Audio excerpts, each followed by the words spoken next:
Hi, Judy Gauthier here, and I'm sitting right in front of my quilt that I designed for Studio E using peppered cottons by Pepper Corey. These are magnificent shot cottons, so we just had to make a quilt to show you how awesome they are. Right now we're going to be talking about block 5.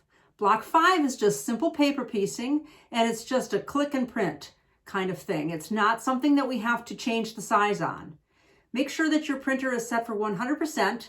Print out block 5 and let's go. This is block 5 right here. The basic elements of it are paper piecing, which is simple, but yet we're going to talk about how to do that. And there's just a couple of additional strips that you add to the block in addition to the paper piecing. Okay, let's talk about what fabrics we're going to use to make this beautiful block. We're going to use carnation, lemon ice, ginkgo gold, merlot, ink, lagoon, surf, storm cloud, and charcoal. These are the colors that you're going to need for this beautiful block. Okay, when you get your pattern and you download it, and then you print it, and you print it at 100%. You will print these pieces off that are your patterns for your paper piecing. Now, if you've never paper pieced before, it might look kind of strange to you. You actually do not cut at all on these dotted lines. Do not do any cutting on those dotted lines. You can take your pattern and you can look at the picture at the front of the pattern. So go to your pattern, look at the picture, and look in the directions to see which color goes where. When you do that, write it by hand onto your pieces, okay? Just write it by hand onto those pieces as to which color goes where. That helps immensely when you do that.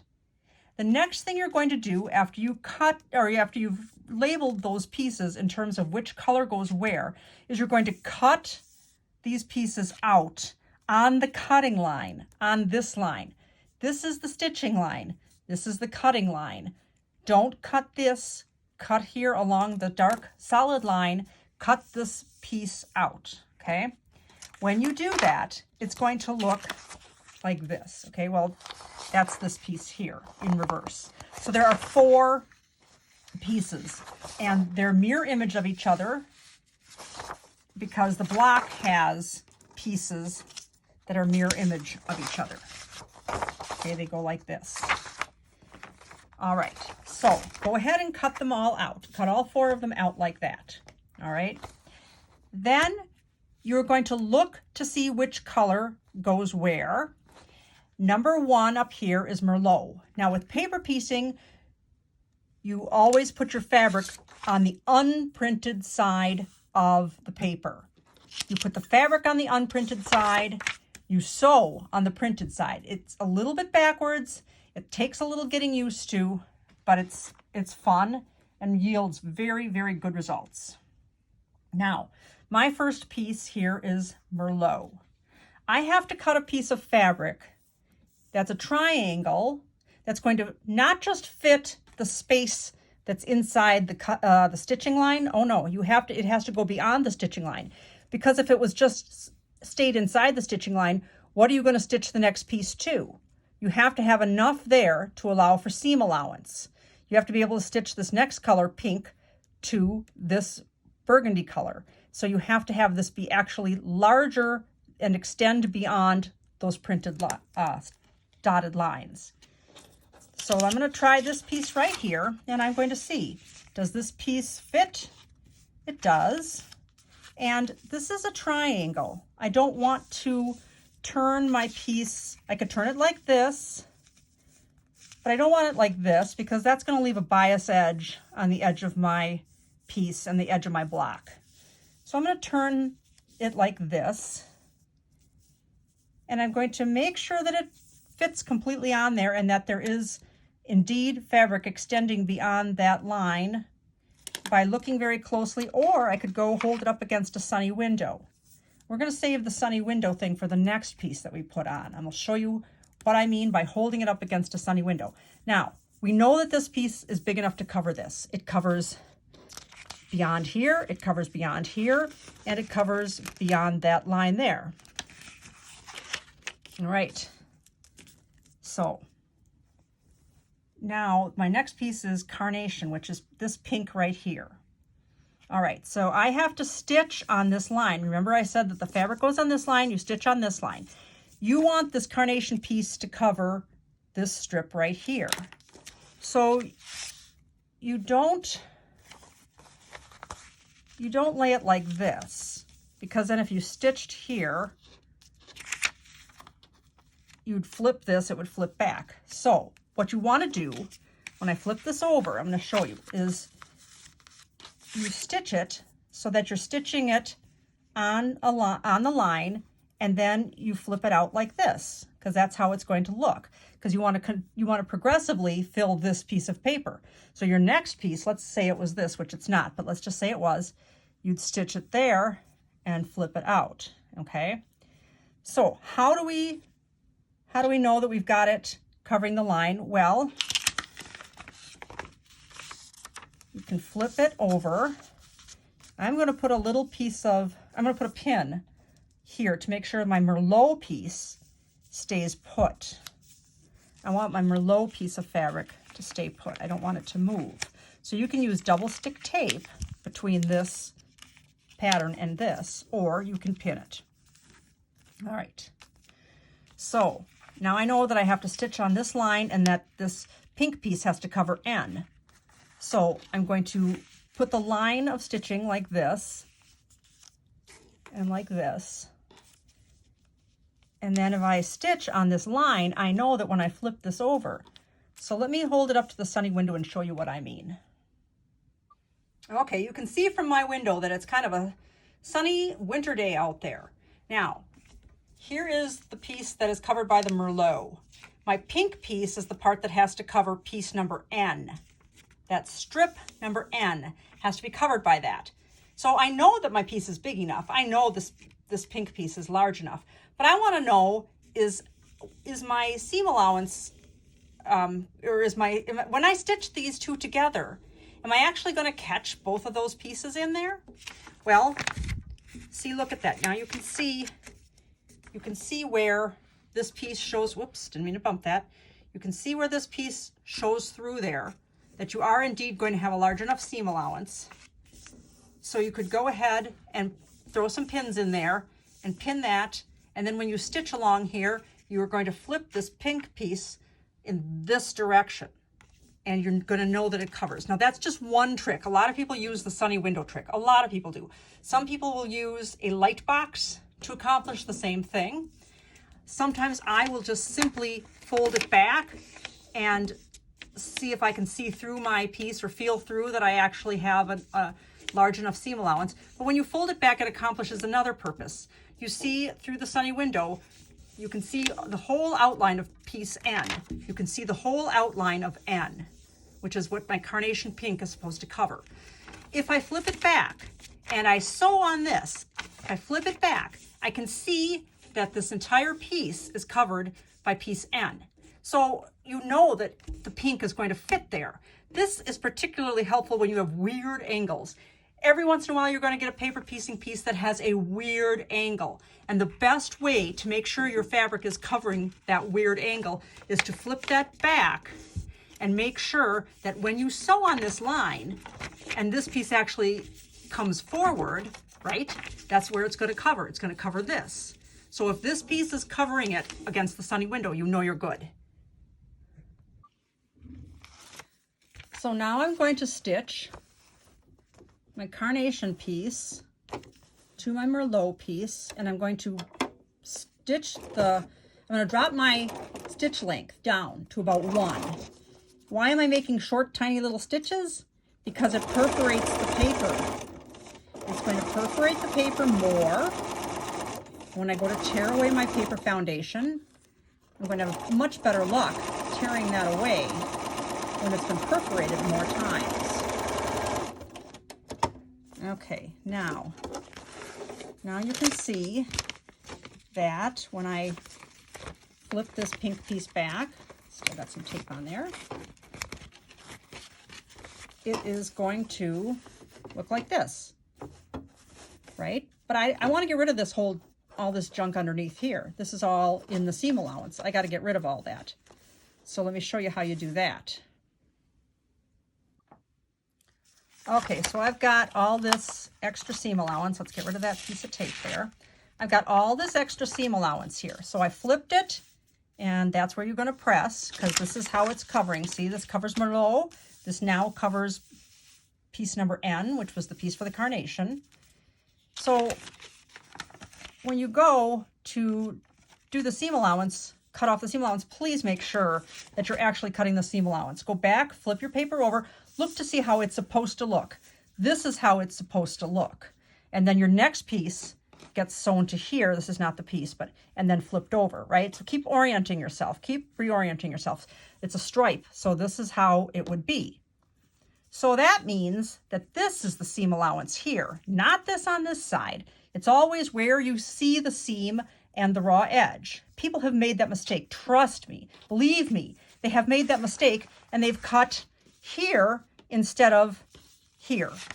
And then you have to start all over. So be very sure when you do this that you know what you're doing. This is why it pays to watch videos by experienced quilters, not just somebody that has started sewing 1 year ago, because we've made all these mistakes. We have made every mistake that there is to make.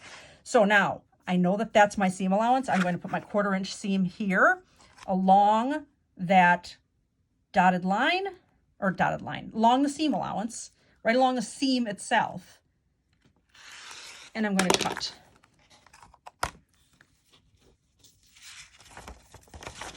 And there we go.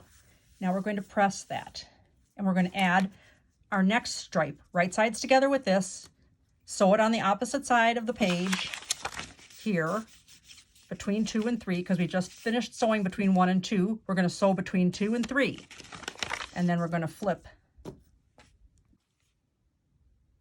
Okay, now my next piece is ink. See, I've written it on here, ink. This is my ink piece.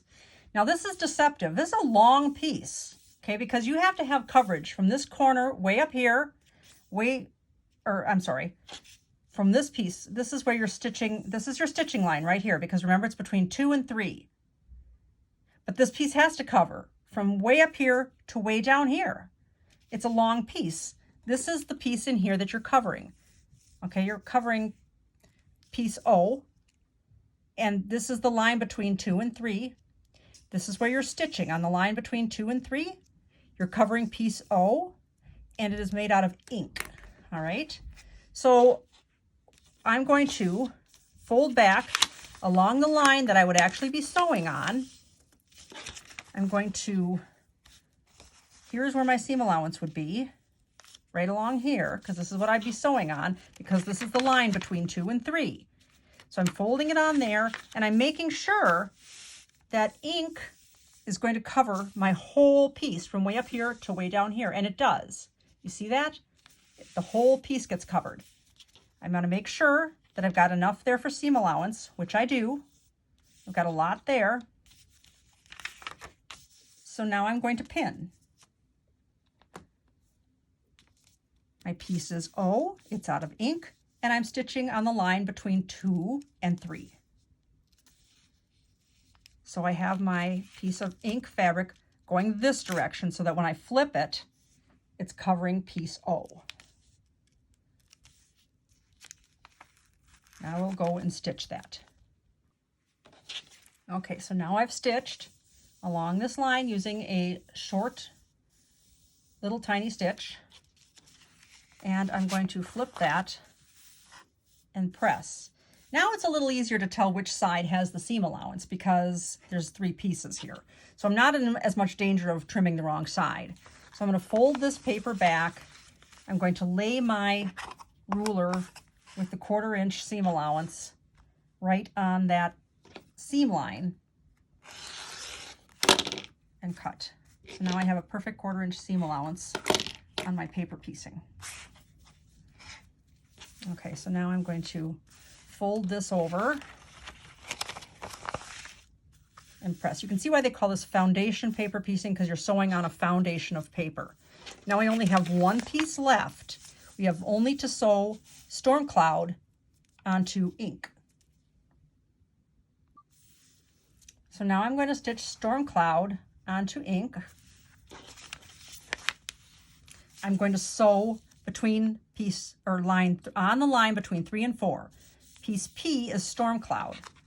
So I have to fold back, make sure, and I've got an awful lot of the ink piece here. I may just go ahead and trim that off and know that it's going to cover, it's covering ink completely fine. It's got plenty of room, so I'm going to go ahead and I'm going to go beyond 1/4 of an inch though, because I don't want to screw it up. So I'm just going to trim that off. Okay.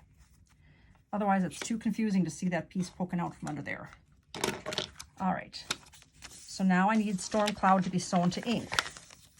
So Storm Cloud, right sides together with ink.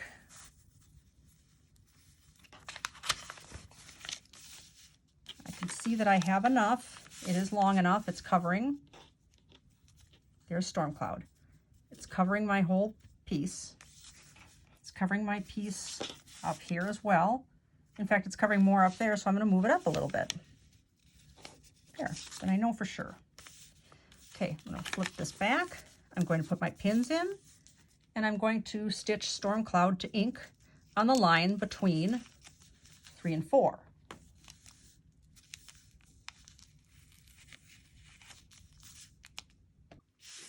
So I've sewn Storm Cloud on.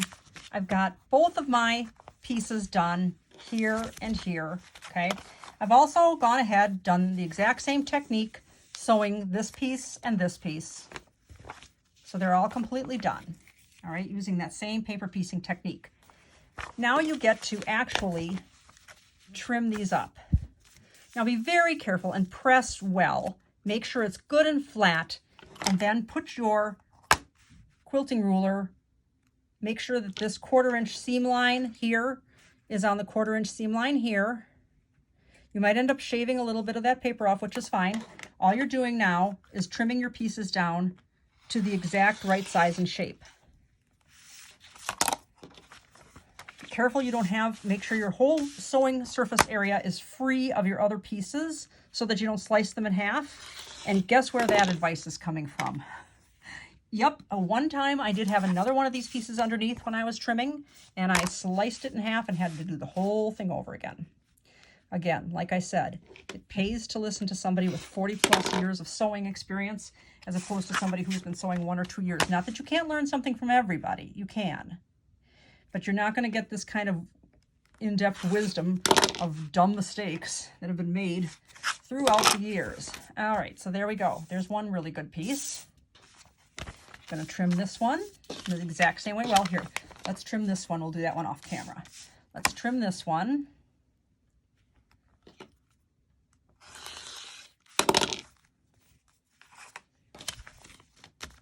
Okay, we're going through all these nice edges here. We're going to have lots of teeny little scraps to throw away.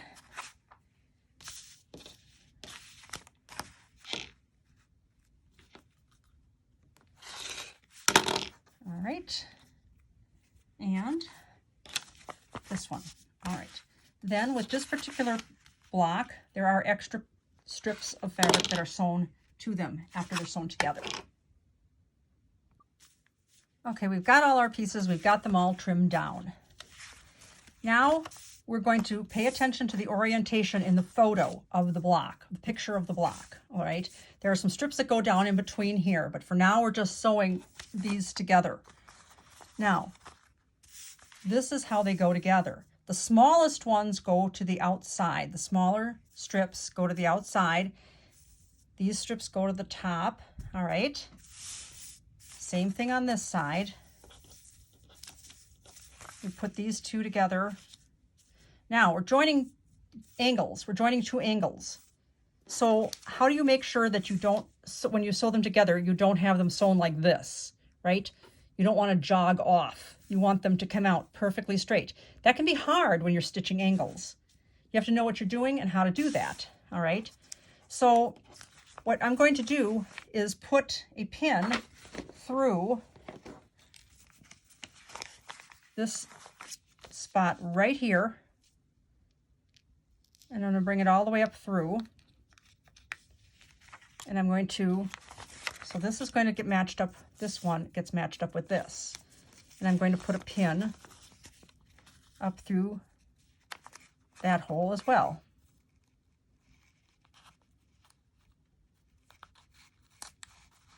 There we go. So now these two have to match up exactly. These two spots, this spot here and this spot here. I'm going to put the pin down through this way. All right. Now I'm going to join these pins like this. I'm going to push this one through exactly where this one's coming out. That gives me an idea. All right, so these aren't exactly matched. See that? How that comes off the edge there? That's supposed to happen. All right, if you would have gone to line them up edge to edge, with this edge being up here, it would have been wrong. You would have come out with it not being straight on the edge. So now I'm going to poke my pin through there and see if I'm close. I am close, not exact. Now I'm exact. Now I'm exact, and I'm going to match up my 1/4 inch. I'll push that all the way through and match up my 1/4 inch seam allowance here.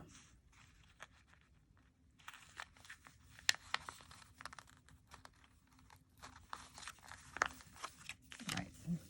Make sure all your pieces are flat under here, and match up your 1/4 inch seam allowance again.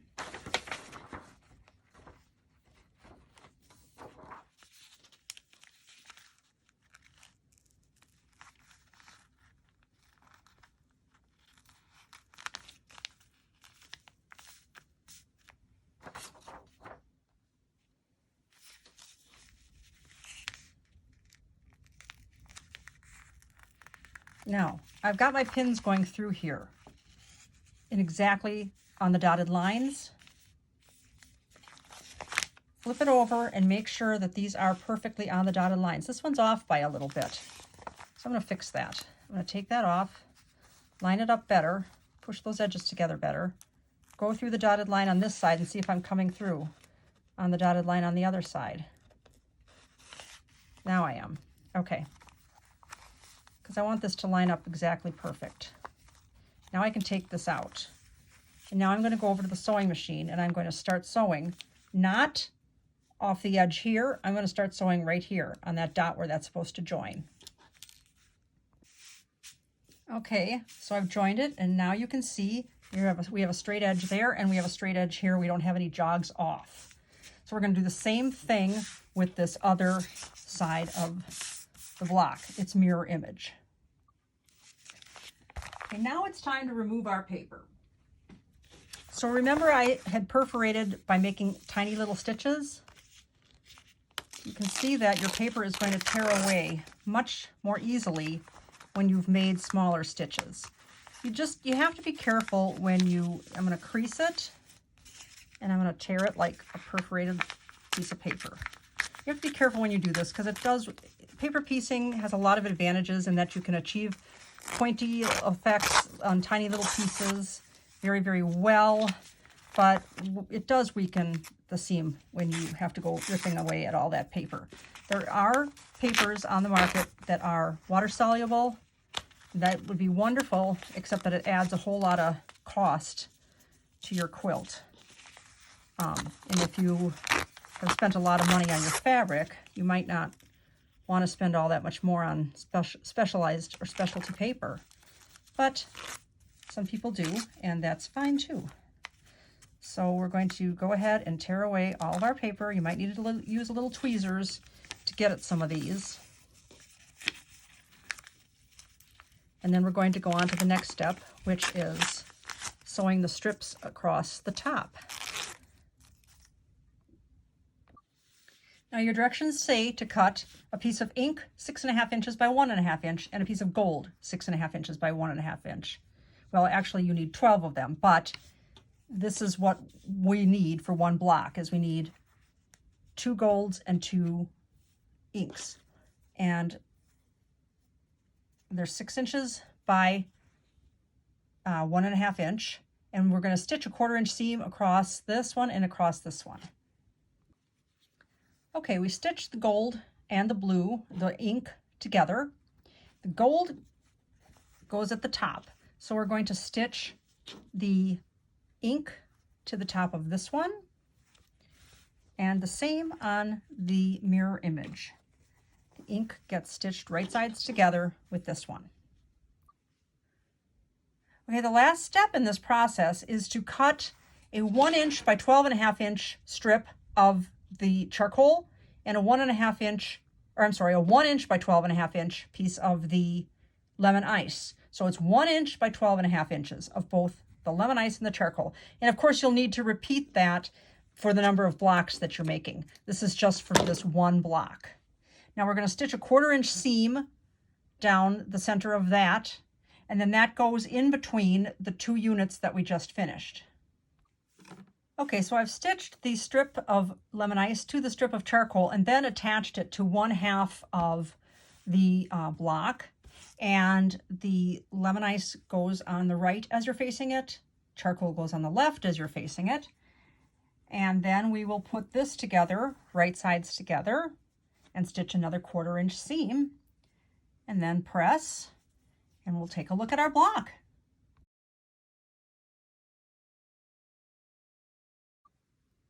Now our block is finished, and we can go ahead and use your square up ruler, 12.5 inch square up ruler, and square up your block.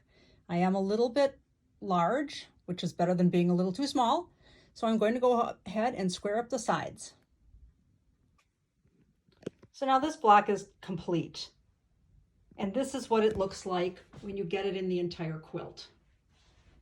Absolutely beautiful. I will never tire of looking at this quilt.